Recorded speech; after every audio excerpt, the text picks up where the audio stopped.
আছে এর মধ্যে অনেক কিছু কথা। বৃদ্ধাশ্রম নিয়ে হয়েছে।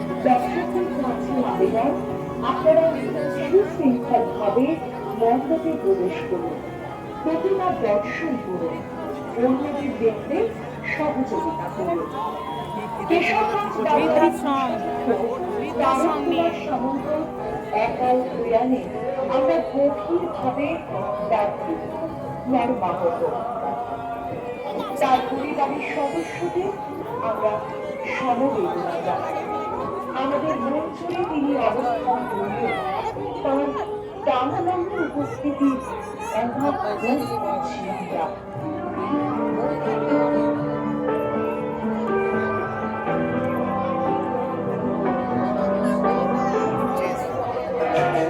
নিজে হাতে ভাত খেতে পারতো না